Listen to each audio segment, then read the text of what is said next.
Good morning, flooring gods and queens and kings and princes and princesses, all you people in flooring land out there.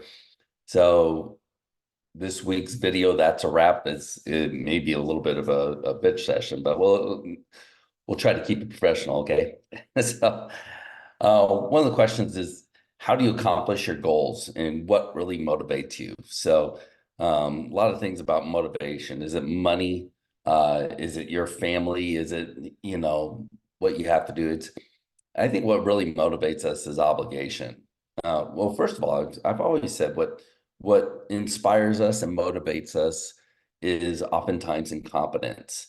What drives us to do something is usually when somebody's doing a poor job, then it drives us to do a job better. We know we can do that job better, and we're dying to prove it that guy sucks and we could do a much better job ourselves.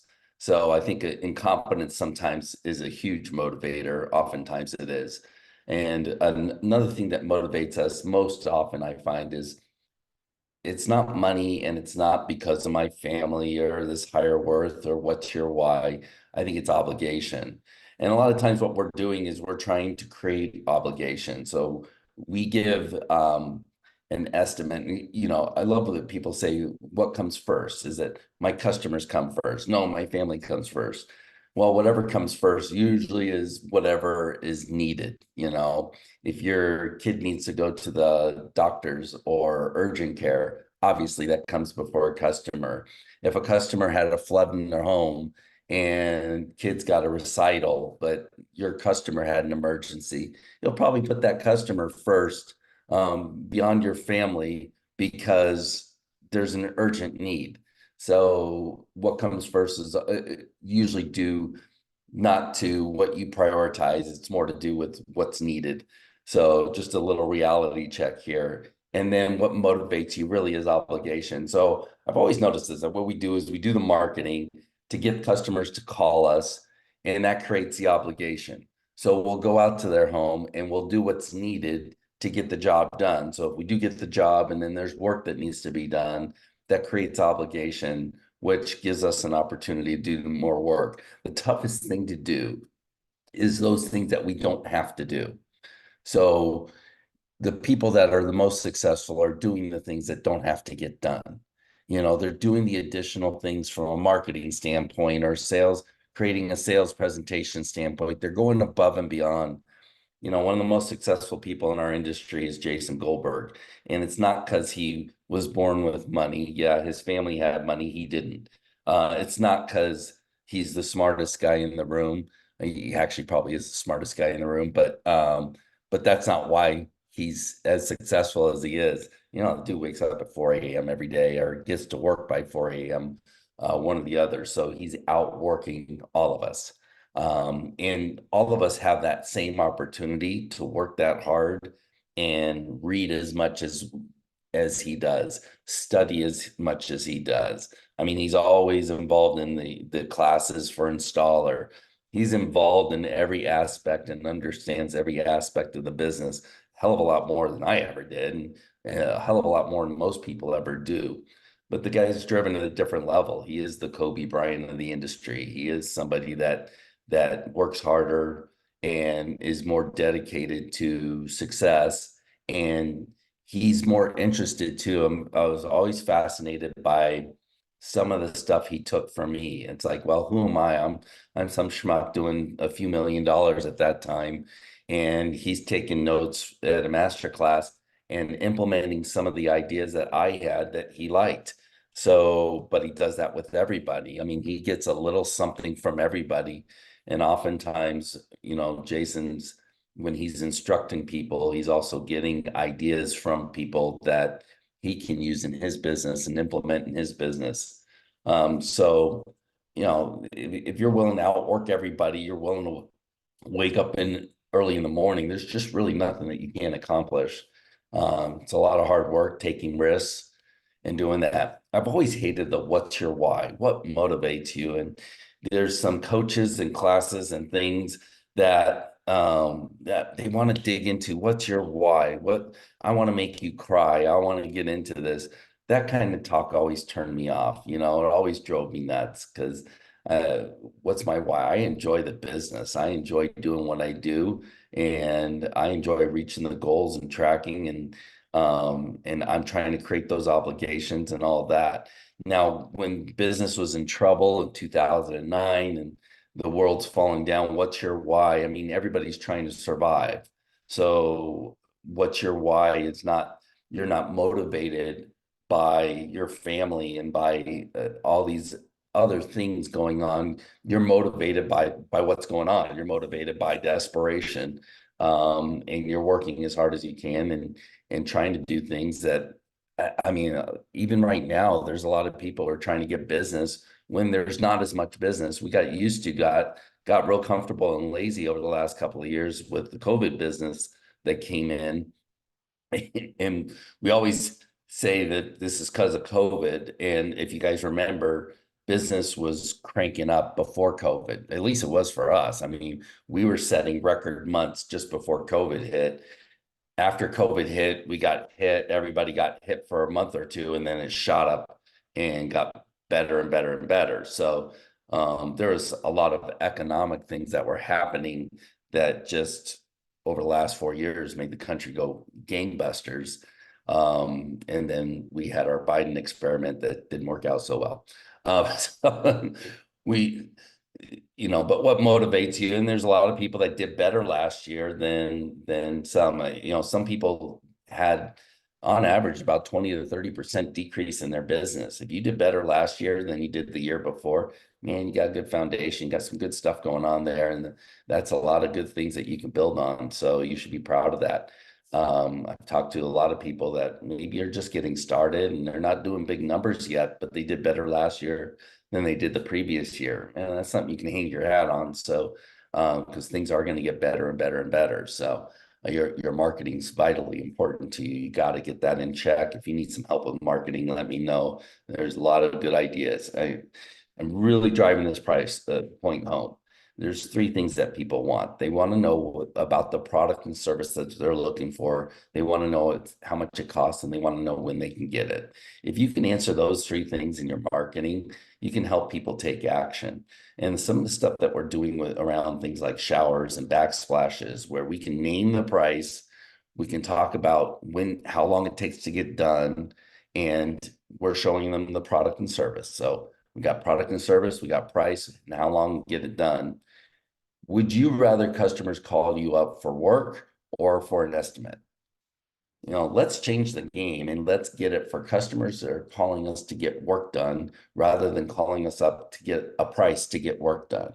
So if you can put that out in the front end in your marketing and show them and display what it's going to cost to get it done and how long it's going to take to do it, what the product and service is, you'll get them to call you to schedule an appointment. I just tried calling somebody for sunscreens. How hard is it to give me an estimate on sunscreens? And I asked him, if I give you the measurements, can you give me a price? Yeah, I can do that. But I had to drag that out of him. That should have been an offer. And then when he comes out, he's coming out for the order. He's not coming out to give me an estimate. Wouldn't you rather be put in that position where you're coming out to get an order rather than an estimate? So knowing and understanding how to give people prices that they can hang their hat on, so that what they're doing is they're calling you out for work and you're not giving an estimate. Wouldn't that put you in a much better position? And that's not by being the cheapest guy. That's by just, giving them good information when your competition's not. And that's what's so frustrating to people, is that they're calling for information. They're going online to give me information. Well, I don't want to give them that information because I'm scared of the information I'm going to give them. I'm scared of my own prices, so much so I don't want to give that information to them. I want them to come here so I can talk to them, so I can schmooze them and get them to buy my product at my price. Because I'm scared about it. Well, learn how to give a proper presentation. Learn how to do a better job on your sales presentation. Learn how to show up better. So what you're doing is you're going after jobs. You're not going after estimates. All right. I want to talk a little bit about good leadership. Good leadership. I'm running into this quite a bit lately, where my employees aren't willing to do what I'm asking them to do. Installers that aren't willing to do what you ask them to do. First of all, I don't care if they're employees or subcontractors. People will say, you can't ask your installers. Oh, bullshit. You can ask your installers to do anything, and they can say no. You know, they can say yes or they can say no. Installers, like everybody else, love it when you set expectations and you show them exactly what you expect and what you want them to do. You know, all of us humans kind of enjoy that. We like to see what the expectations are so we know what we can meet. Um, People thrive on good leadership. They love having good leadership. They don't like having a boss that doesn't care. They don't like it when you don't care. If you don't care, then they don't care. So if you don't care how fast they get the job done or what they do or how they're doing the job, you just hire them and say, that's your job and I trust you. That's the worst thing you can do. And it's not to say that the people aren't trustworthy.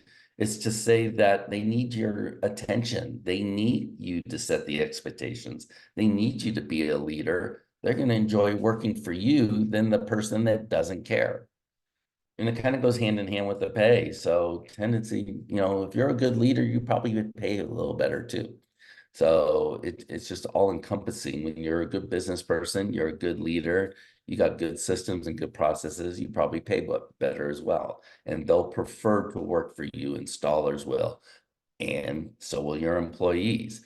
So same thing, people are afraid to get employees to do, you know, everybody that implements a new software program gets kickback from employees.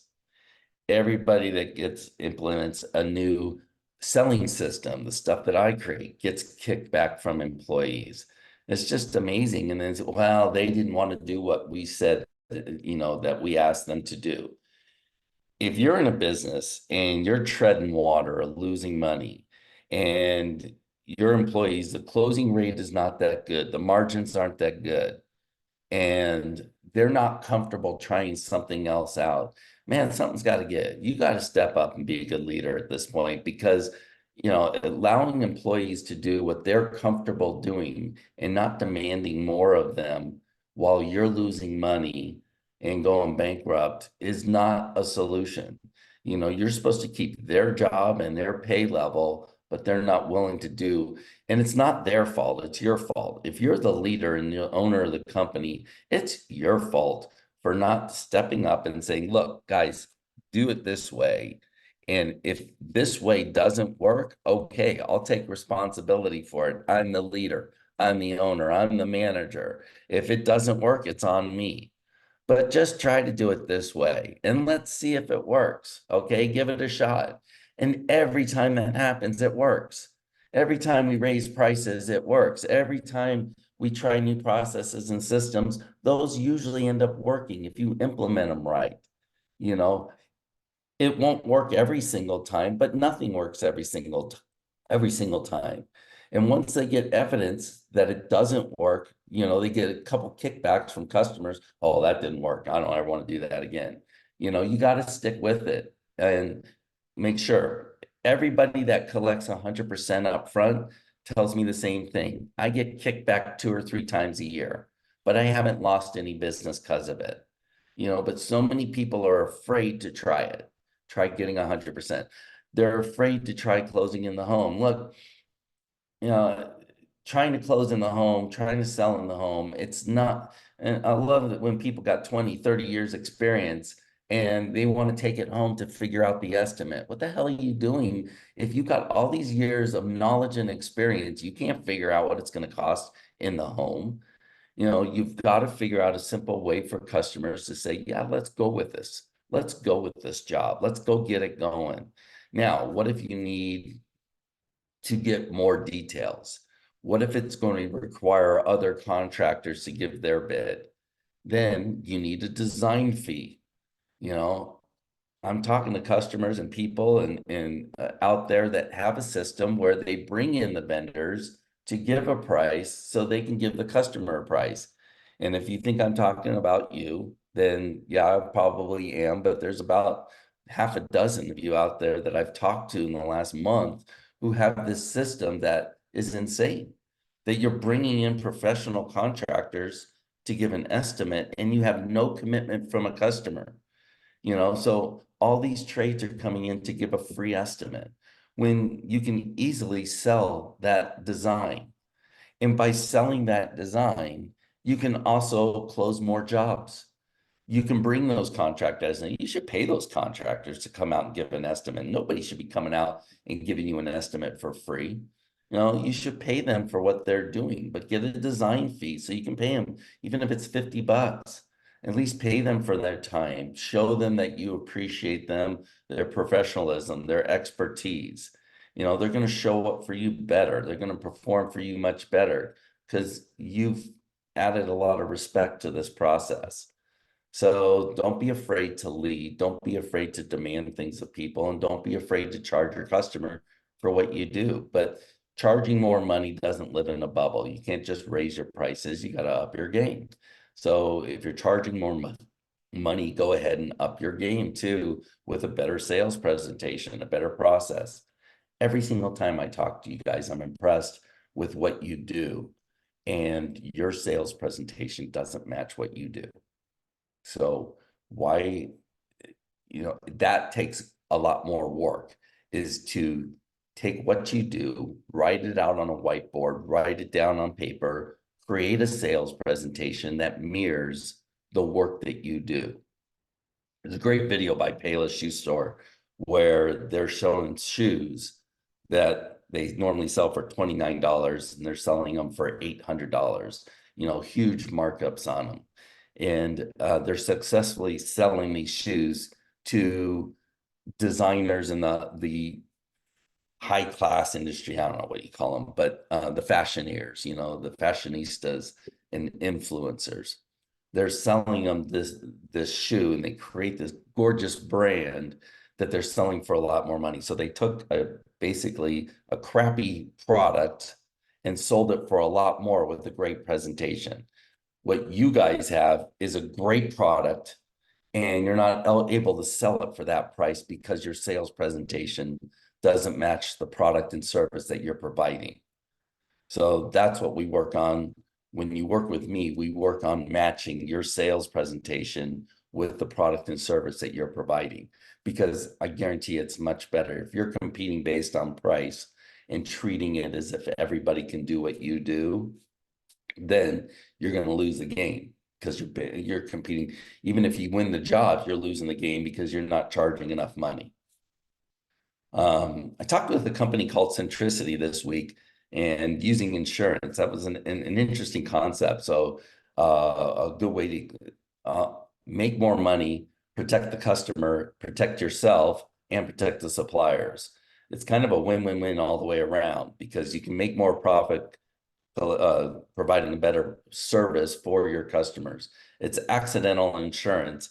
If somebody drops something on their tile or their flooring and they damage it, if they do something and have some sort of accident that's not covered by insurance, not covered by warranty, they can at least get their flooring fixed or replaced and by you. So you're the hero and you get paid to do it.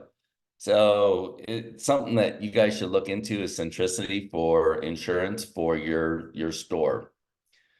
Okay, it doesn't cost anything to get in, and cost when you're providing it to the customer, but you mark it up and you get paid for it. If it were me, I would put it in the price of my product. It's about 10%. I would put it in the price of the product. So you got a job that's $12,000, maybe make it 13.2. And if you need to back it out to save some money, you can always back that out. So it gives you the ability to charge more money, give them better products and services, give them better services, give them the warranty. And if you got to back out the price, you can take that off and you're commanding your full margin. You just took off the insurance. So it's a really good sales strategy to start implementing. Investing in displays. It was an interesting conversation. I always love it when people say, I get my displays for free. And I don't want to be insulting to them, but I guarantee you the people that are getting free displays are probably not doing much more than $1.5 million, $2 million a year. They're not growing, they're not building their business because their priority is not getting burned, not investing in displays. If you're not investing in displays, what else are you not investing in? Are you not investing in employees? Are you not investing in marketing? Are you watching your costs? Do you believe that this is about the money you put in your pocket, not about the overall business that you're building? You know, if we're working for a daily paycheck, you could probably, keeping that business small, you're going to probably make a lot more money. And a lot of people have had regrets for growing their business because they're taking home less pay. But as you grow the business, what you'll see is you'll see a shift, a pendulum swing where you are making more money and you're working less, but it requires that investment for a time you're making less money. And then you'll see that pendulum swing the other way to where you are making more money and working less. But the big win in all this is when you're capable of selling that business because you built up an asset that's now sellable, that you can't measure against the money that you would have made over all those years. So you really got to go with what your desire is, what your goals are. The other benefit to investing in displays, investing in your business, growing your business, taking less money now is that you tend to it's more enjoyable. It's not a job. It's fun. So if you're somebody that's not investing in displays, I'm saying that this is not about investing in displays. It's about your attitude. It's about your culture, about how you think about business and about how you operate. So if you're somebody that doesn't invest in displays, again, you probably own a job, not a business. So you're probably the salesperson. You're probably the one that schedules people and sends them out.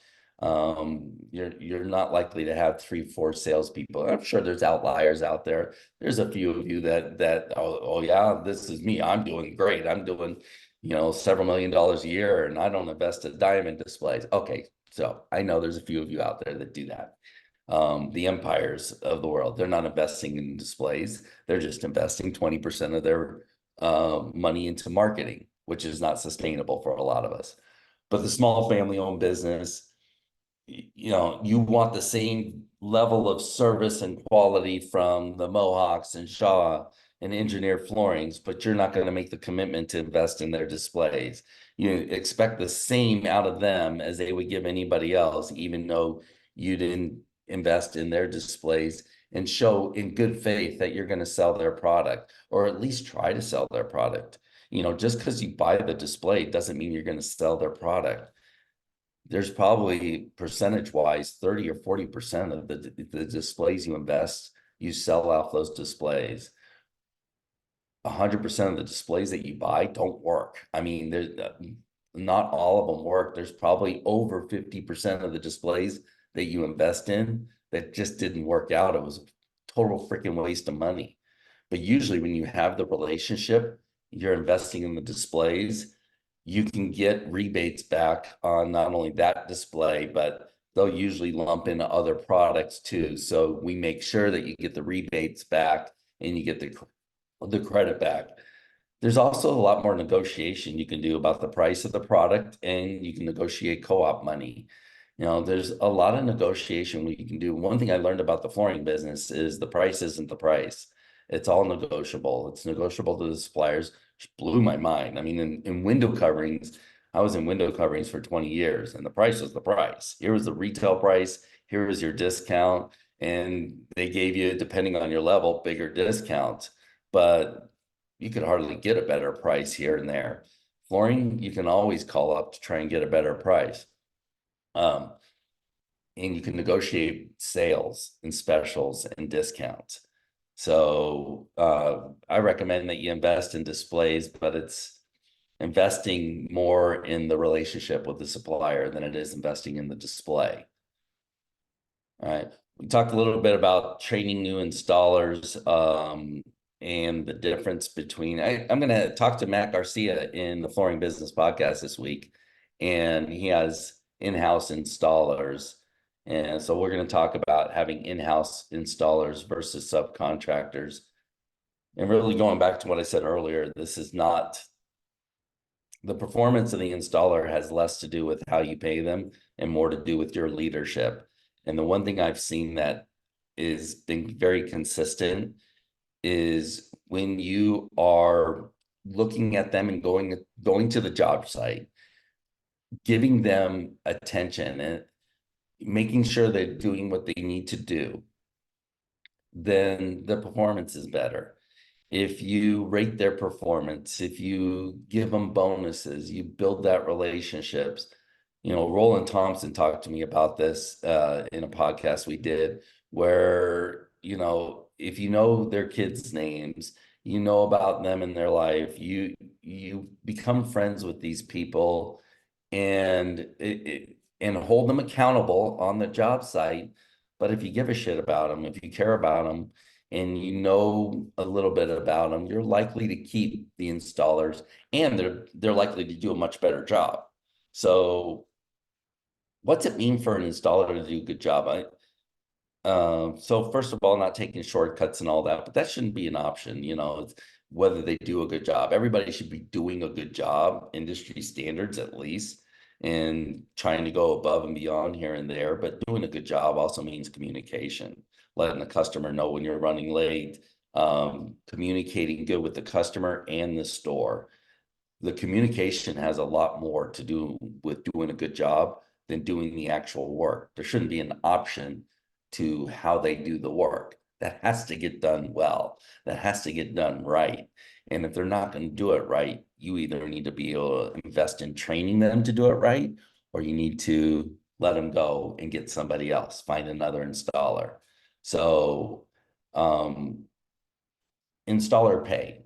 We'll address this for a moment too. Installer pay isn't low because the store owner is greedy or selfish or trying to get away with something. The reason the installer pay is low is because the retailer isn't charging enough money. A lot of times those retailers are close to going out of business. They're having a hard time running their own business. They don't know the difference between a markup or a margin themselves. It has a lot more to do with how they're running their overall business and what they're charging their customers than it, their belief too is that they're competing against other people. And in fact, they are. I mean, there is competition out there. I'm not going to deny totally that price is totally unimportant. You know, and it's influential to the people selling it. So if they know somebody's dramatically less, they're trying to come in line price wise. So it does have influence over how they operate. And in order to come in line and get the jobs for you to install them, they've got to come down in their prices, which means they have to pay the installers less. So this is not about greed. They're not charging their customers a lot more and paying you less. They're not charging their customers enough to pay you the right amount. And that's because they need to learn how to be better salespeople. They need to learn how to bundle this stuff in. Free installation. Who cares about free installation, whether they're offering that or not? Free installation seems to drive everybody nuts in our industry, especially the installers. But who cares? Just as long as you're being treated well and you're getting paid well. And you know, customers don't really believe for a second that you're doing the work for free. Free installation means that you're doing the work and you're getting paid, but they didn't pass that charge on to the customer. Okay. And it's passed on through other things. So there's ways that we buy products and services that you get bundles, you get things lumped in, buy one, get one free. Do you really think that the second item was totally free of charge? It's a sale, it's a special, it's, you know, for some reason that bothers a lot of people, but it shouldn't. What should concern you more is how much work are you getting? What are you getting paid? And are you getting all the details to get the job done right? All right, guys. So that's another wrap for this week and covered a lot of topics. Anything you want to challenge me on, talk to me on, let's give it a go. Hopefully you found this a little bit useful, a lot of it entertaining, if at all, but try not to go with a lot of bullshit, and hit you between the eyes with good information and truthful information that makes you think, makes you understand, especially look when it comes to engagement with customers and it comes to marketing. Um, don't try to be so creative that they don't get it, and don't try to be so fancy. And this is so much easier than we're making it out to be. Product price, when can you get it done? Answer those three questions. Try that in your marketing. Try to dumb it down to that point. And if your website has products and services on it, then either change it or fire the web company, because that's such a stupid idea to have in the heading versus the products that you sell: carpet, luxury vinyl. Do you do stairs? Do you do showers? Do you do Put in the heading the stuff that people are looking for, make it easy for people to buy. And by all means, if you can put some prices in there just to give them an idea of what they should budget for the project, don't be afraid to put prices in there. Nobody else is doing it, so it's not like they're going to compare you to somebody else and you're going to lose the business. All right, guys. So have a great week, have a great month, have a great year, have a great always, and we'll talk to you later.